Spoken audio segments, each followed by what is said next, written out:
This is the second of our workshops from Conscious Capitalism of Central Maryland, where we're introducing you to the tenets of conscious capitalism.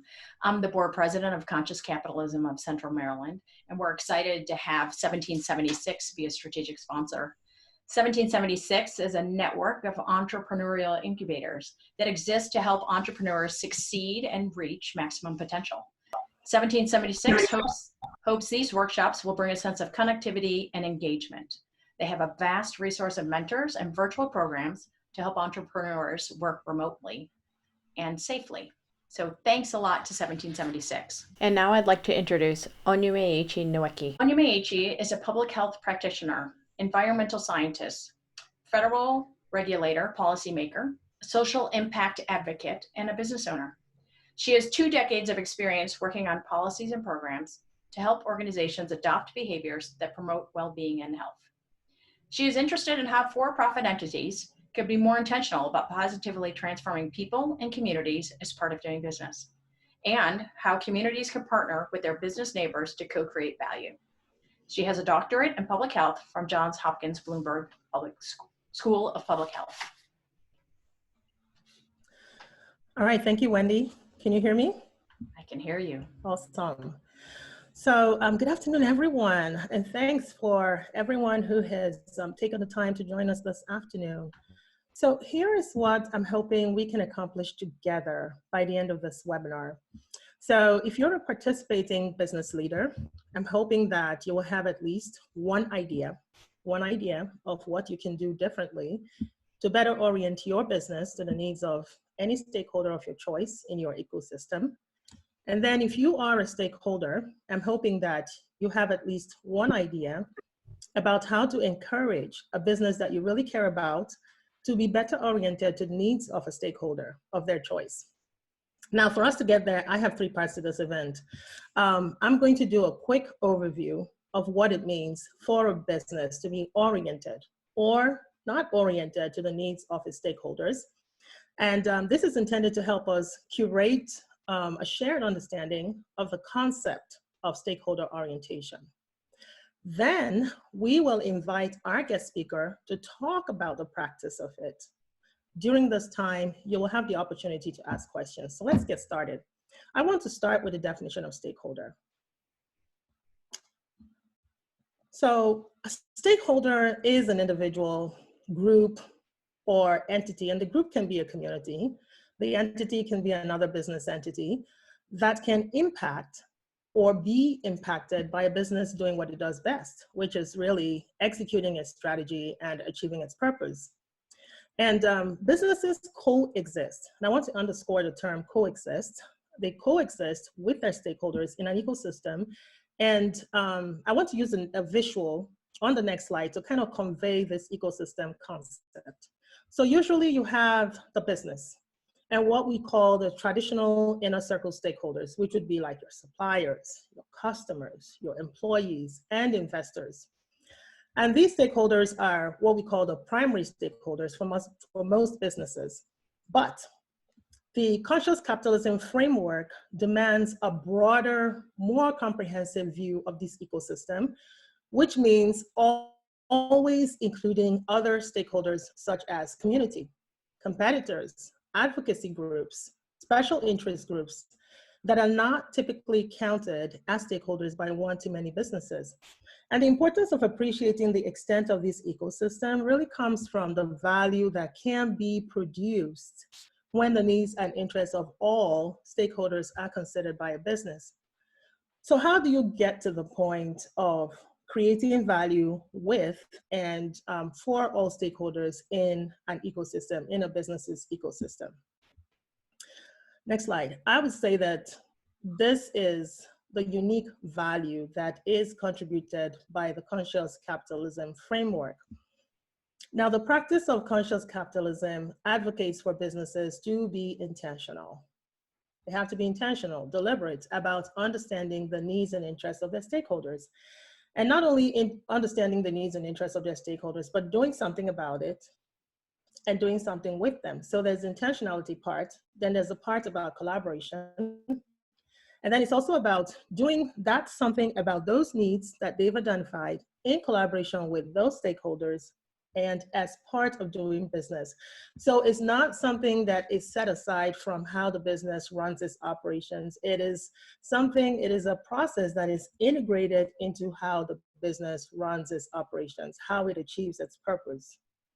To summarize this expectation of collaboration and co-creation, it is really integral to effectively consider the interests of stakeholders when businesses are running their operations. Next slide. So in the next couple of slides, we'll examine some examples of what this can look like. Like, what does it mean when a business is actually considering and then integrating the needs and interests of its stakeholders? And what I'm going to do is I'm going to use what I call a couple of, out of the ordinary examples. And we're going to take a trip to Cleveland, Ohio first, but remember that I'm not pointing out saints and sinners here. It's just what works or what sounds right. So the first example is slightly over, about maybe 3 minutes and 31 seconds. So I ask you to indulge us. And the other two are going to be news headlines that I want to talk about later. So as we go through these examples, I really want you to make notes to yourself about the strategy and tactics that are used in these examples. And I want you to reflect on what you find interesting about a tactic or strategy and why you find it interesting. I welcome you to share your comments in the chat box as they come to you so that we can do some co-learning here. So let's begin. Let's watch this video.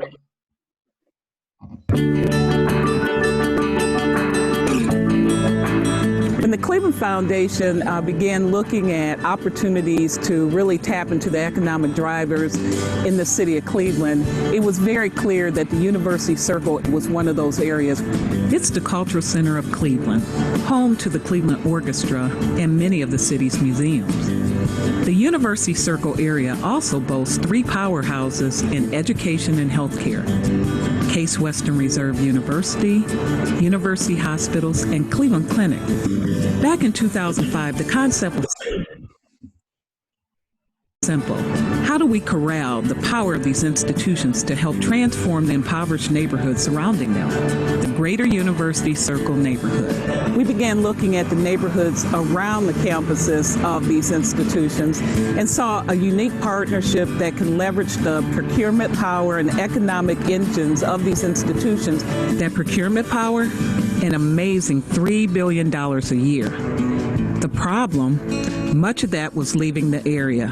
Neighborhoods where the average resident earns less than $19,000 a year. Over the next 3 years, we're looking at how can we buy local, hire local, and live local through different strategies working with these anchors. Well, University Circle is really about collaboration and partnership. With collaboration comes leverage, and the opportunity to leverage the assets that we already have in the circle and around the circle will make this region even more vibrant than it is today. We understand our workforce comes to the communities, and we want to see the communities that surround us succeed and be great places to live and work. We really believe that investments here pay off over long term for building this community and this organization. We have to be engaged with the community in making things happen. The key for the anchor institutions is we're not going anywhere. We're going to be here no matter what. So it's incumbent upon us to sort of step up the plate and do our fair share to serve as a catalyst. Checking off 2 important boxes: hire local and buy local. The Evergreen Cooperatives are worker-owned cooperative businesses housed right in the Greater University Circle neighborhood. Evergreen is about jobs, it's about wealth building, it's giving people an opportunity. Evergreen is committed to something bigger than all those things, and that's really the transformation of a community. Evergreen includes an industrial use green laundry that services an increasing number of institutions in the area, and a solar energy business that is transforming the way local companies are being powered. I am an owner versus just a worker. I help make decisions in the company. You nurture it. You are instrumental in what it becomes. And that's the difference between working at Evergreen and somewhere else. Next to open its doors, the nation's largest urban hydroponic greenhouse, set to grow produce for area institutions and restaurants by early 2013. All of these companies are green companies, whether they're urban agriculture or whether they're using all green laundry detergents and methods, water-saving methods, the solar initiative. Each and every one of these are methods to help us reach this green city goal. That third box?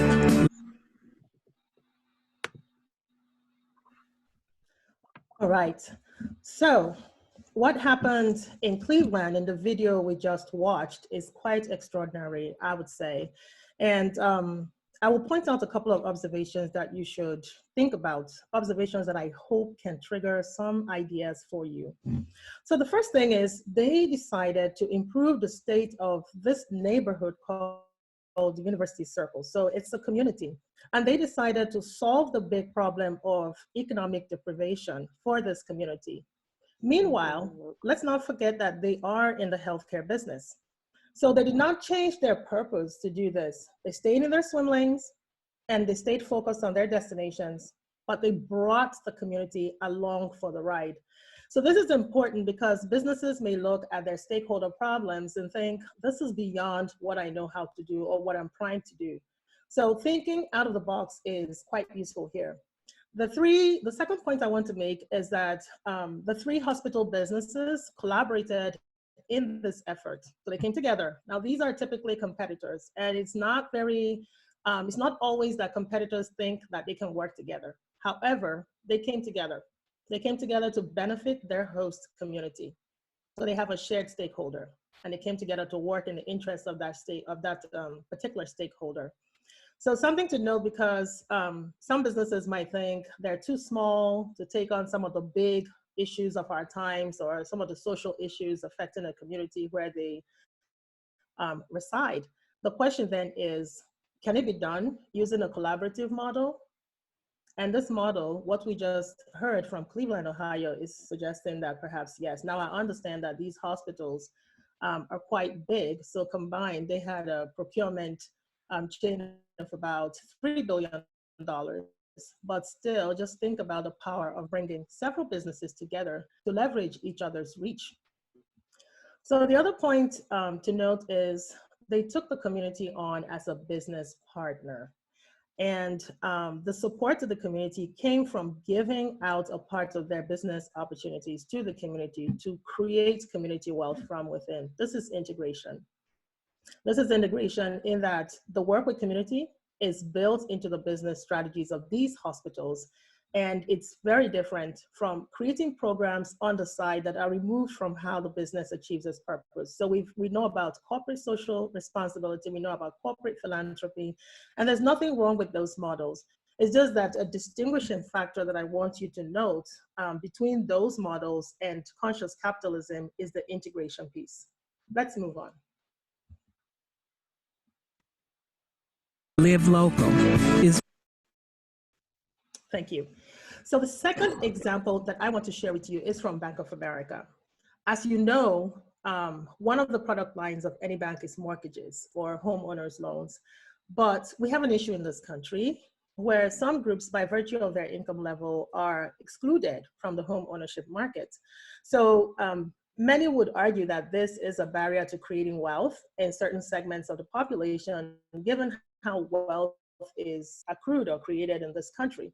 So in 2019, I saw this news headline from Bank of America showing a decision by this bank to address what the bank, in its own words, defined as access to home ownership that's aimed at helping underserved communities.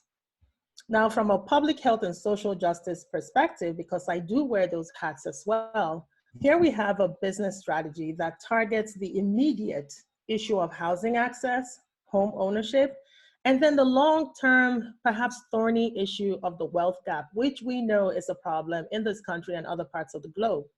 So how are they doing it? It's a tailored approach. That's something else another word I want to underscore here, tailored. And it's an approach that's based on needs.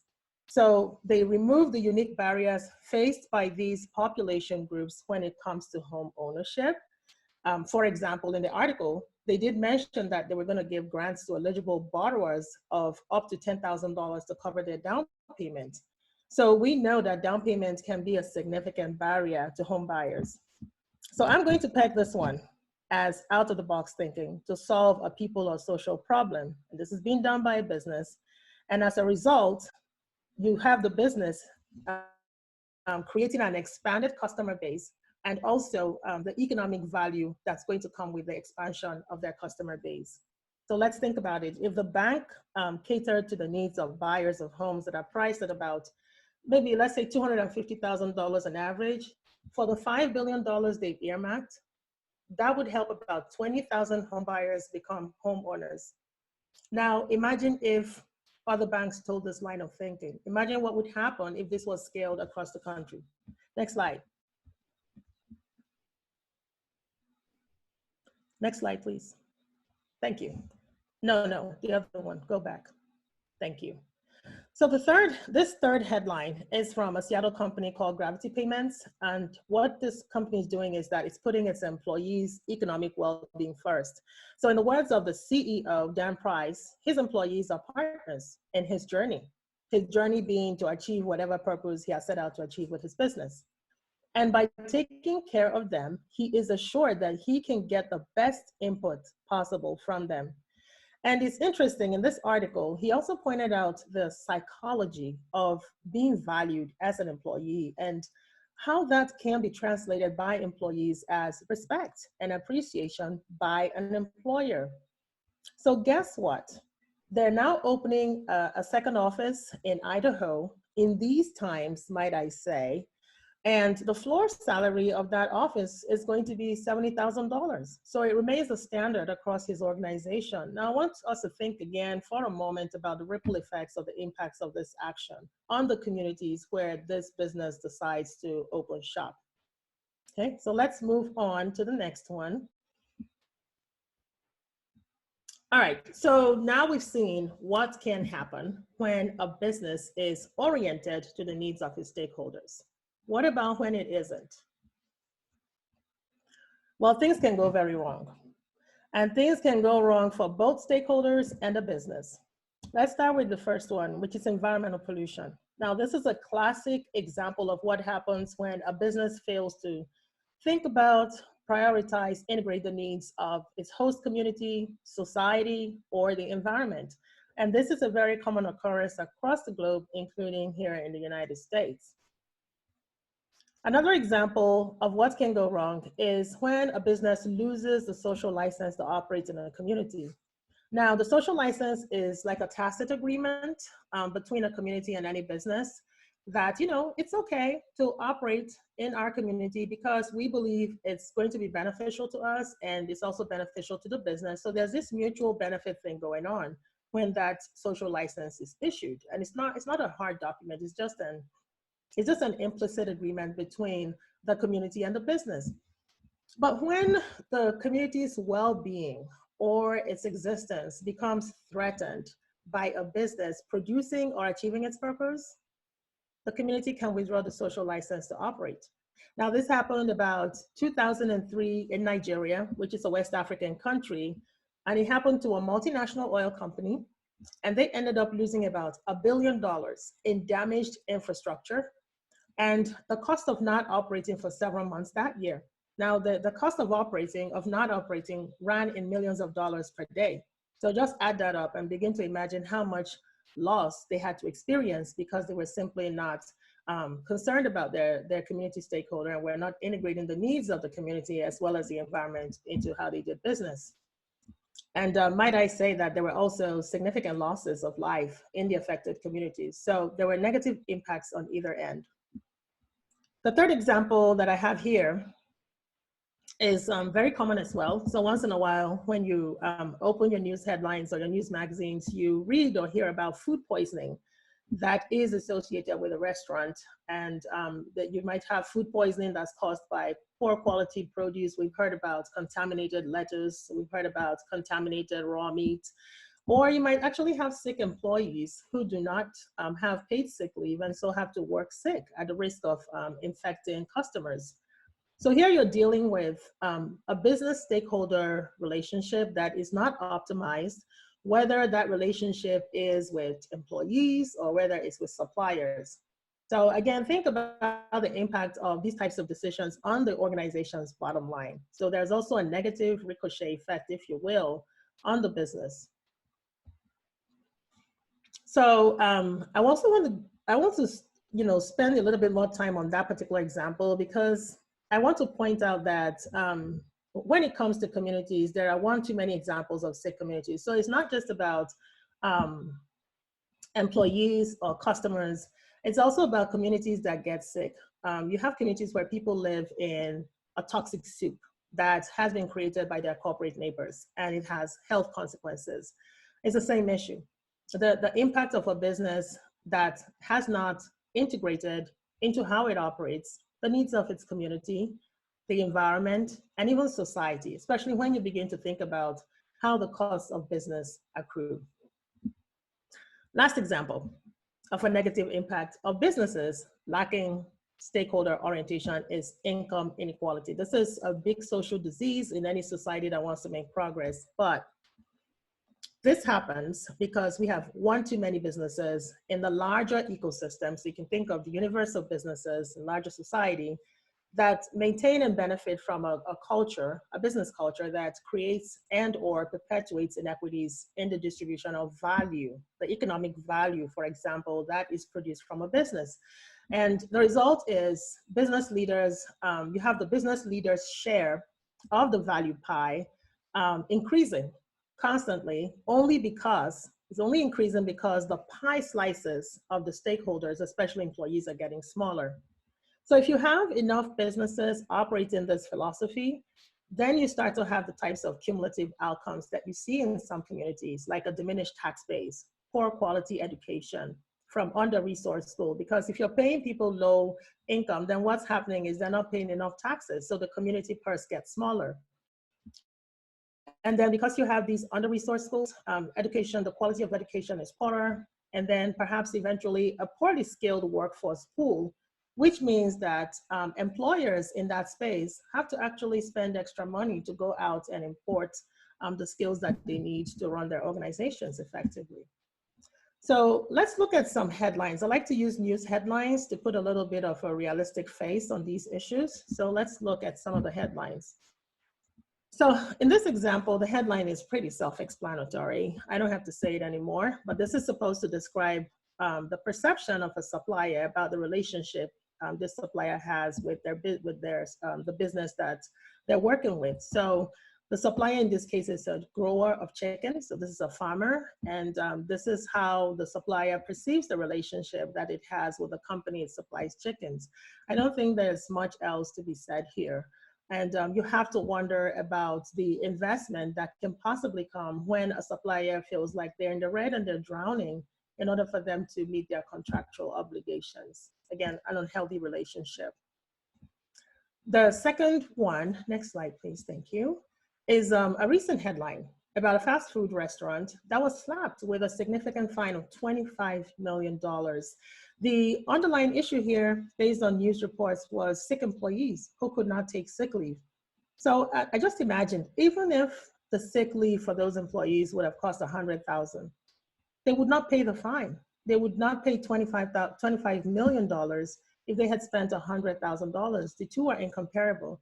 Think about what else they could have done with the $25 million, including at least paying off their shareholders.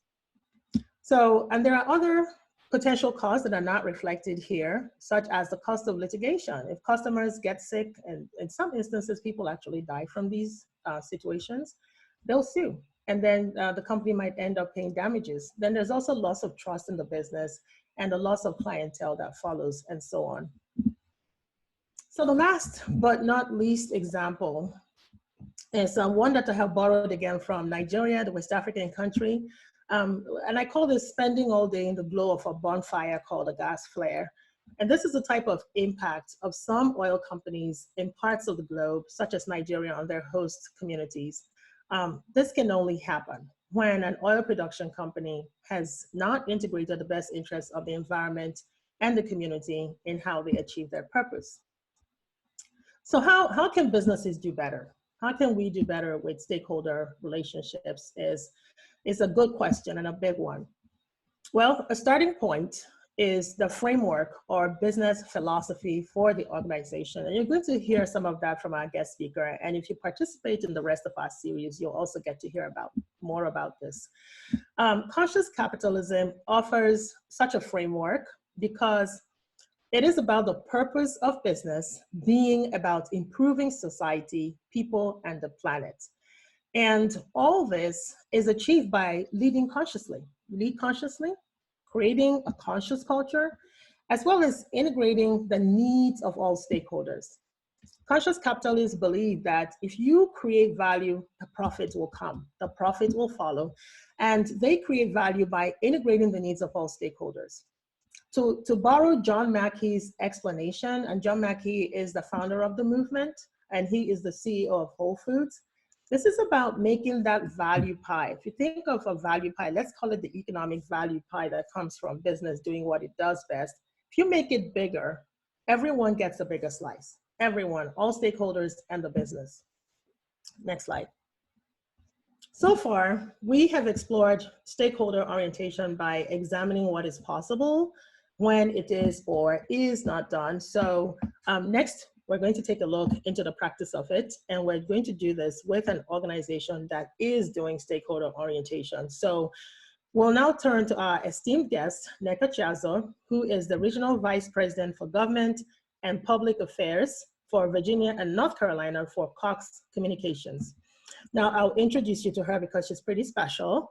She leads a team that's responsible for devising and executing strategies that advance Cox's community employee communications, media, and government interests in the region.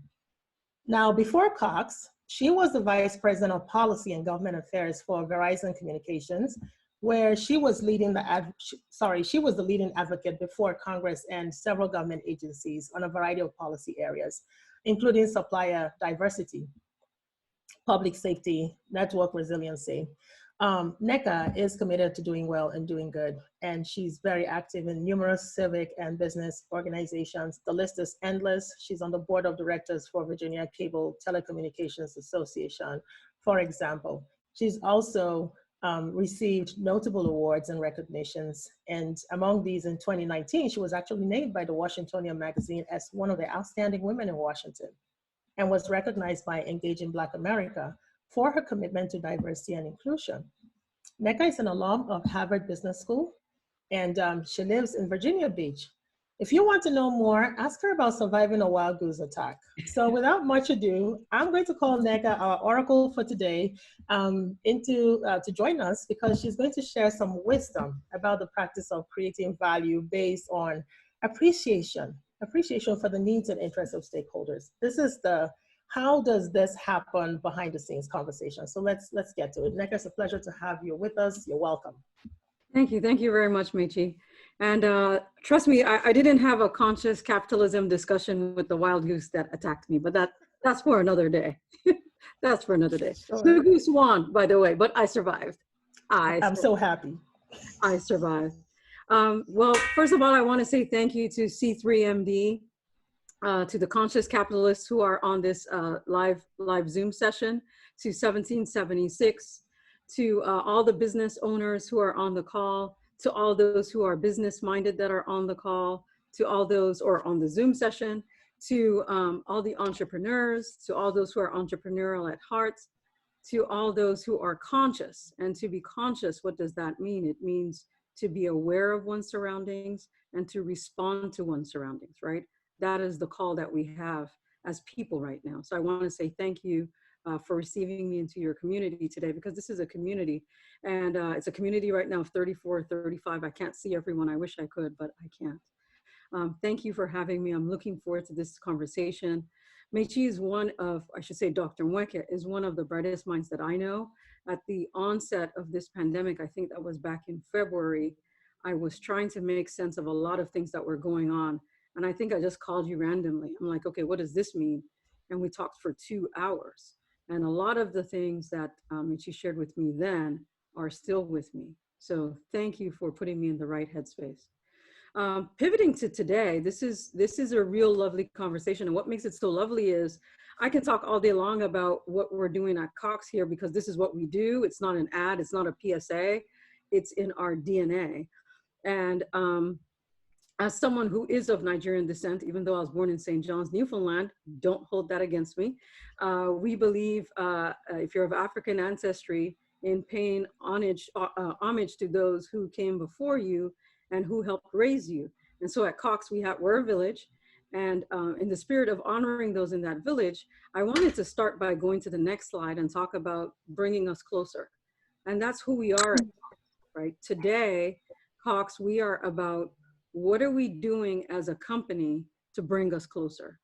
So for those of you who may see our ads on TV, who might see our trucks rolling around the place, you'll see this a lot. And that idea was brought on in large part by the vision of our current CEO, the CEO of Cox Communications. If we go to the next slide, his name is Pat Esser. And I had the good fortune of having a virtual breakfast with Pat Esser today for an hour. It was my first virtual breakfast with him. I joined the company 2.5 years ago. It was a great conversation. We also talked about the wild goose attack. It happens his wife went through the same thing and she survived. But I point this out because Pat was voted one of the highest ranking, most likable CEOs by Glassdoor in 2017. Cox did not pay for him to be voted this way. The employees paid. The employees did not pay, right? This was the ranking that Pat got because of the leader that he is. What kind of leader is Pat Esser at Cox Communications? He's a servant leader. He's a conscious leader. This is a leader who last week, Thursday, announced he was going to forego his salary for the year because his colleague in Cox Automotive had to furlough about 12,500 employees. Not him, his colleague. And so out of respect for the hardship that he knew that these employees would face, this is not his division, somebody else's division. He wanted to show respect to that. That's consciousness, right? So that's the type of leadership that I mentioned to him today. Having you as that type of leader at the top makes me want to work around the clock, right? I don't have the kind of cheese that you have to be able to say, I'm going to forego my salary. I'm just letting all of you know. I don't have that, but that's the type of leadership that I'm working under the conscious umbrella. And so I'd like to segue to the next slide. Well, where's he getting that from? Well, he reports to a gentleman named Alex Taylor, who is the CEO of Cox Enterprises. And Alex Taylor is same age as me. This gentleman here was born in 1975. And his mission, right, overall for the entire enterprise, for the company, is to build a better future for the next generation. And so with that vision of building a better future for the next generation, what is Alex looking at? Well, he looks at, are we doing the right thing? Not just for our employees. Are we doing the right thing for our customers? Are we doing the right thing for the community? Are we doing the right thing for small businesses? Are we doing the right thing for people of color? Are we doing the right thing for Asian Americans that are under attack? Are we doing the right thing for the Boys and Girls Clubs? Are we doing the right thing with health equity, with the digital divide? I mean, there is a very long list, right? So that's where Alex Taylor is coming in. So I'm bringing you now into the history of Cox. If we go to the next slide and I'll continue this conversation. Where's Alex from? Well, Alex is getting that from James M. Cox. And James M. Cox is Alex Taylor's great-grandfather. James M. Cox founded Cox Enterprises 122 years ago. So what some of you may not be aware of is Cox is a family-owned business that was started 122 years ago by this gentleman that you see on the screen. And this gentleman that you see on the screen started from very humble beginnings. He had an entrepreneurial spirit, and he was a farmer at some point in his life. He had very, very humble beginnings. and he was a school teacher, and he had a vision. He wanted to get into the newspaper business. He wanted to be in the business of sharing information with people, because back in 1898, having access to information through the newspapers was a luxury, right? So he was, in a sense, about equity. And so back in 1898, he borrowed money from friends and family to the tune back then of $26,000 and purchased the Dayton Daily newspaper. And that purchase is what has led everything from that time in 1898 to where we are today as Cox. And it all started with the vision of this man here that you're seeing on the screen, with his entrepreneurial spirit, with his drive and his determination, but most importantly, with his founding value, and that was do the right thing. And if you do the right thing, starting with your employees, they in turn are going to do the right thing for the customer, they're going to do the right thing for the community, and we're all going to win. So back in 1898, Michael Porter and some of these other guys were not floating around. We didn't have terms back then like shared success model, right? I don't think we certainly didn't have the term like conscious capitalism, but I'm sharing this with you all to say, and we can get it off the screen so that I can see everyone's lovely faces. I'm sharing this with you to say that back then we didn't have that language, but those principles were there. And James M. Cox at the time had this burning entrepreneurial spirit. I like to say he was kind of like the Mark Zuckerberg back then, where he wanted to get this information out. He wanted to get it into many people's hands. He went on to become a governor. He ran for office. He became a congressman. He became the governor of Ohio. He became a 3-term governor of Ohio. As a matter of fact, Dayton Airport in Ohio is named after James M. Cox. The full name of that airport is the James M. Cox Dayton Airport, after the Dayton Daily newspaper. He went on to advocate for the women's rights to vote. He did so many things. He could have stopped at, I've made enough money, and called it a day, but that was not enough, right? So conscious capitalism was the call to action in 1898, and I'm proud to work for a company where conscious capitalism remains the call to action today. So how is that showing up for us now in the pandemic? For some of you that might be questioning, okay, how does this show up? And I've shared a little bit with you in terms of leadership. And you raised points, I was taking notes. You talked about purpose, culture, leader, stakeholder. Right. And I want to start a little bit with, the purpose, right? The why. Because I think for someone who has worked for a privately held company, the why there is driven by the shareholder. And there's nothing wrong with that why, right? If you're in business and you're in that type of business, the why is to drive value in terms of profit for the investor. And looking at different ways of doing that. The why for us at Cox is building a better future for the next generation. And so in answering that why, we have to ask ourselves on a daily basis, looking out 20 years, what value does that next generation need if today we're talking about social distancing? What does that look like? And what does that look like for the current generation that might be graduating this year, that might never work in an office, right? So we look at that, we look at the future, but as good community partners, if you really want to be a conscious business, then you have to look at others in that stakeholder ecosystem. So we also have to look at, well, how do we collaborate with people, right, in that stakeholder space, including businesses that are hurting right now? One of the things that we've done and we continue to do is to say, all right, well, as part of conscious capitalism, we don't win if the business community doesn't win either. So to the extent that there are restaurants or auto dealers that are going under, our business goes under.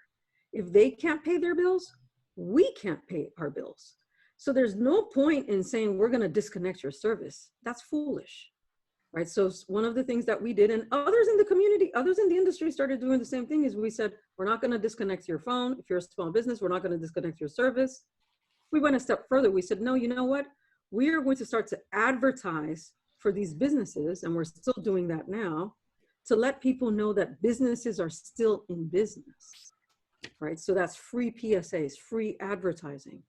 And till now, we're still taking a deeper look at what can we do to support businesses at this time, because recognizing that capitalism is still going to be a large part of the answer, right, to recovery. This is why we're calling it conscious capitalism. It's not being called conscious community. And I love the community. We're calling it conscious capitalism because there's a recognition that capitalism, right, is core to the collective answer. I'll stop there, Onyemaechi, because you know I can talk forever. Amazing stuff. You've already answered so many of the questions that we've had lined up for you. So thank you so much. But I just wanted to point out some really phenomenal points you made here. Doing the right thing for employees, and maybe I have them here as slogans. But when we talk stakeholders, employees are a very important segment of that universe. Conscious capitalism is not a new issue. So I'm fascinated by the fact that going back to the 1800s, that people actually had this way of thinking, this way of doing business. And so it's not something new. And I think that's something that we want to really point out to those of us who are with us in this particular web event. So you said something, you said you're looking at different ways that you can support other businesses and other stakeholders in your ecosystem. My question for you is, tell us a little bit more about how you're able to assess the pain points. And it doesn't have to be COVID specific. It could be something you've done in the past, looking at, and I know you and I have talked about kids who now have to do a lot of online learning. So we have K through 12 and even college learning happening online now. How have you been able to assess the needs of stakeholders? What does it take for you to do it behind the scenes? And then what has been your strategy to address some of these emerging needs? That is a great question. And the way you've defined stakeholders is so broad. So I'm going to focus my initial response on community stakeholders, right? So, and low income. Let me start with low income stakeholders. It's meeting people where they are, and meeting people where they are with dignity. That would be what I would say is the first response. And here is what I mean. So when I first jumped into the role and we started to take a look at, okay, how are we engaging people in the community when it comes to our affordable products and services, right? We recognized that we would, set up maybe stations or set up booths, et cetera, at some of our events and say, okay, we have a sign-up sheet here. If you want low cost internet or affordable internet, please sign up. No one would step up to the booth, or maybe very few people. And, we'd go from place to place. My team, they were putting all the effort in. We'd put ads out. And then at some point, it just hit us. Wait a second. Nobody wants to be labeled or branded as wanting something that is low cost, right? I want you to think about people who go to supermarkets and need to use or would have had to use food stamps in the past. Who wants to whip out a food stamp?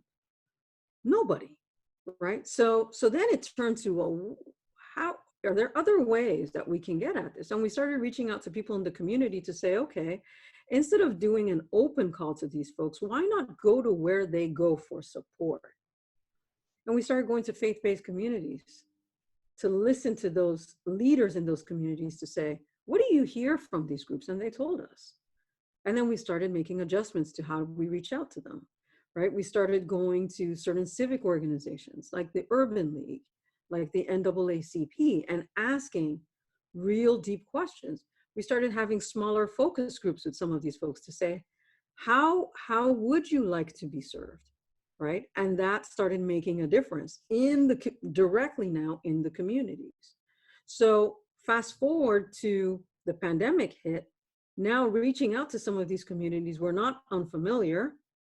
1, 2, it doesn't feel like a hand down or a handout. It's more like a partnership. It's oh, this is a preferred partner of mine for this particular product or service. Does that make sense? That's how we were able to engage that particular stakeholder group. And then working also with our government partners to be able to identify too on the back end to say, help us out too, right? Especially if we're talking about like distance learning and reaching out to, I'll give you one case study. I'll give you one use case. So the pandemic hits and all of a sudden you find yourself in a situation where your child who's used to going to the library to do their homework can't go to the library because the library is closed. And you're the parent, you don't remember the phone number of the provider who has that, you know, affordable solution. And you can't drive anymore, you're on a stay-at-home order, so you're not driving in your car to listen to the radio. And unless you have a grandma like mine who has a Grundig radio in her basement and that radio does not work, you don't have a radio at home, right? You don't have a flyer of one of our products. You don't have internet access to go online to find it. So chances are the only person who might be able to tell you something might be somebody in the school system who has your phone number and calls you from time to time. By us being closer to those people, it helped us to be able to get closer to that person that needed us the most. That's fascinating. That is so fascinating.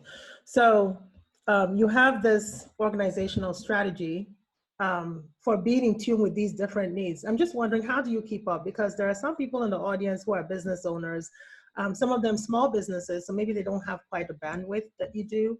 How can someone keep up with the needs of stakeholders in their ecosystem? What are some tips that you would give about even reaching out and establishing those relationships? How do they start?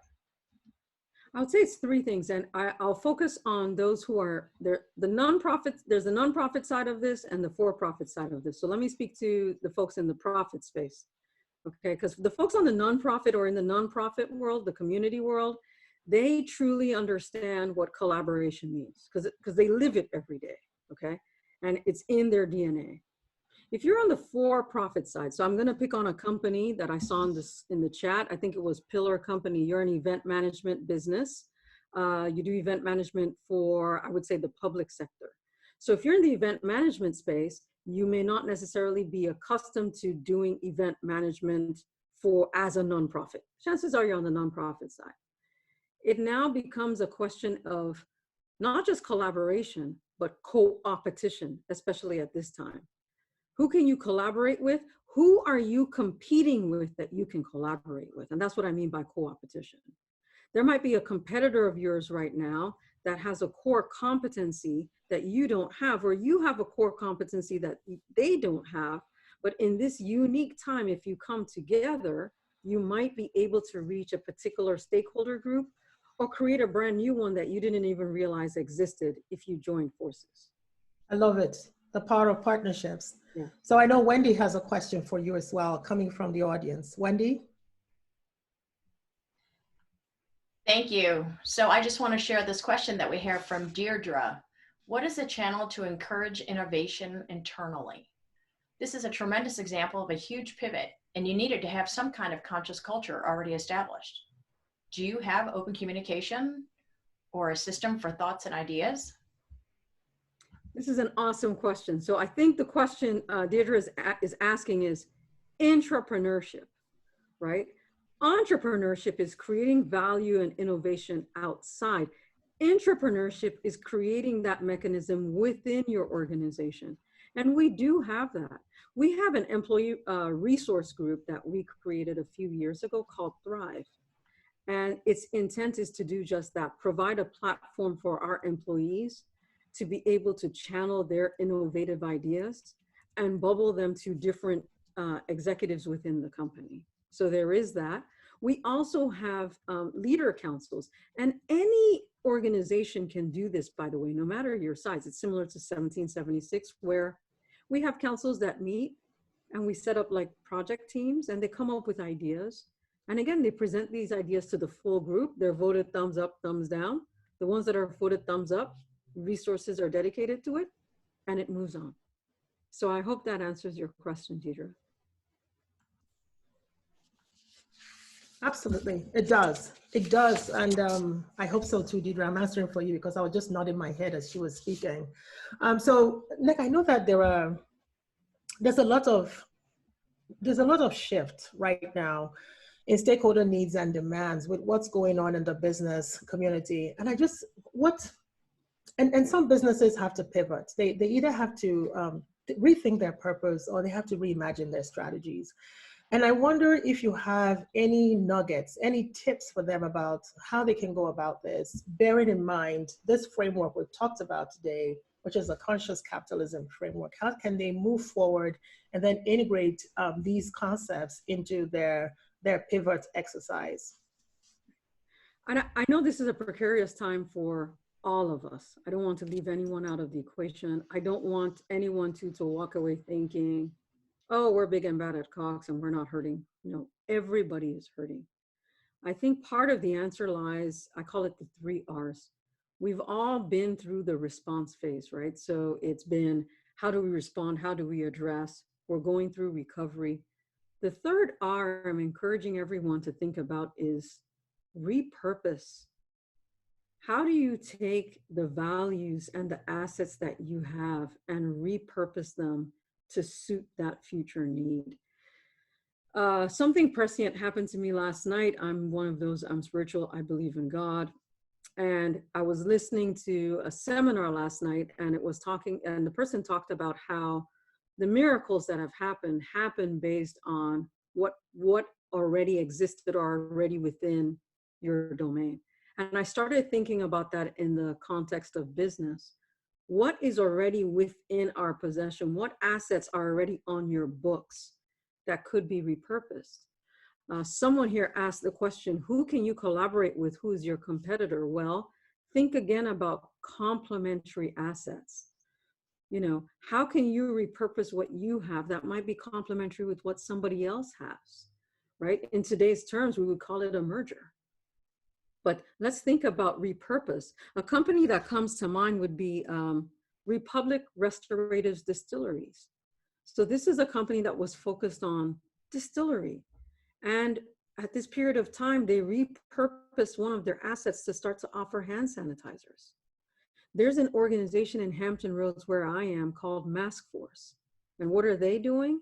They are repurposing scraps of hospital gear to make masks for healthcare workers. Doesn't get any more repurposeful than that. I have seen HR professionals repurpose their skill sets in order to be able to offer services to college students who are struggling right now, right? So it's really, it comes from a place of humility, and not looking at what you're doing as less than or a step down, but really looking at it as how do I use what I have to give somebody else maybe a step up? Right, that's what I would say, Michi. That's amazing. It's 3:59, and I'm just going to summarize some really key points that you made, Nneka.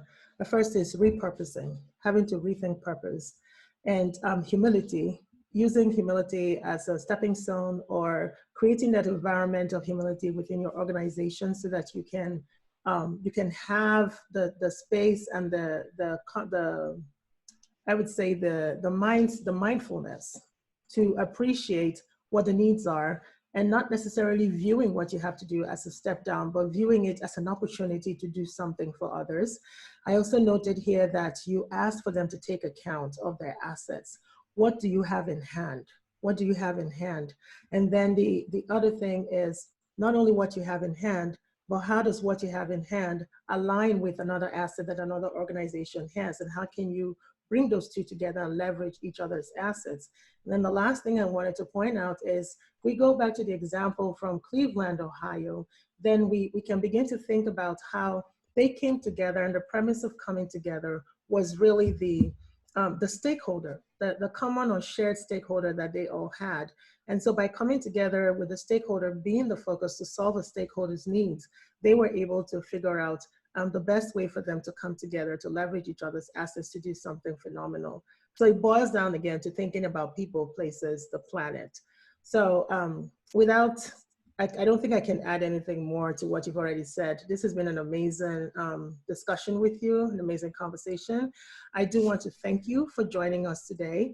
And I hope that in the future we can call on you and take advantage of your wisdom, because we've learned so much today. Do you have any last words to offer the audience before you leave? Absolutely. You know me, I can talk. I know, Go ahead. and I wish, I wish we had more time. I don't know how many people applied for the PPP because we didn't get a chance to talk about that. I know that a lot of people applied. I know a lot of people got the grant. I know there are a lot of people who did not get the grant. Does not matter, right? You might be under budgeted. You might be underfunded. It does not mean that you are under created. It does not mean you're under creative, and it doesn't mean you're undervalued. And at the heart of conscious capitalism, consciousness, being aware and responding to your surroundings and your stakeholders, and it's capitalism. And what is the essence of capitalism? It's not just the money, it's the value, right? So please remember that at the end of the day, every bright screen on this Zoom session, you're adding value. Don't forget that. Wow. Thank you so much. Thank you. We appreciate you. Thanks a lot. All right.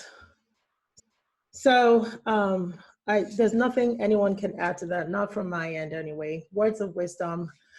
What hit you? What was that thing that piqued your interest? And then what can you apply from these stories to your situation as a business leader or as a stakeholder? What can you take away from this and then apply it?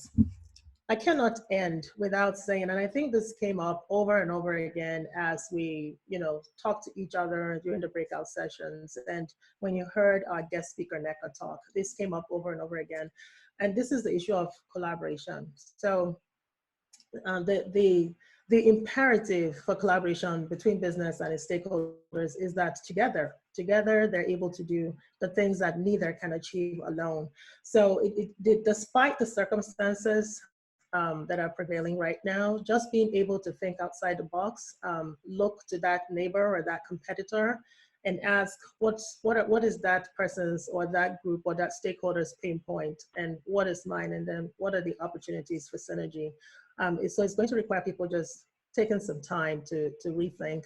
And interestingly, what is going on now in the business world has forced us to be in that kind of space where we have to rethink everything that we thought was normal. So I'm going to leave you with a word cloud that I created that captures the vocabulary of a conscious capitalist. So if you leave here and you wonder how to start, what I recommend is you pick a word from this word cloud and ask yourself, how will this word shape my actions today regarding stakeholder orientation? Or how can this word come alive through what I do with regards to a stakeholder? If you're a business, or even if you're a stakeholder, you can also advocate for other stakeholders. For example, you can pick synergy. You can pick the word synergy and ask, how can I have synergy with my employees or community or suppliers? Maybe the word is ecosystem. So you can say, you can ask yourself, what do I know about who's in my business ecosystem besides my inner circle? So those traditional 4 stakeholders, go think beyond them and ask who are those? Try to identify them and begin to think about potential opportunities for synergy. It could also be the word equitable, and we heard that today from our guest speaker, and the equity framework was sort of embedded in a lot of the examples we gave, the Cleveland example, the Bank of America example, the example from Gravity Payments in Seattle. They all had an equity framework embedded in it. So you can ask yourself, what would it mean for me to be equitable in how my business relates with stakeholders? So it's been a pleasure spending all this time with you. Please do not forget, each of us can do something within our own capacity, irrespective of the odds that we face or of how small a part of the ecosystem we occupy. So each of us matters to the business ecosystem within which we exist. And we are interconnected. We can all succeed together So we have to hold hands and collaborate and look at those neighbors that we never thought were even neighbors and find what it is that we can do together.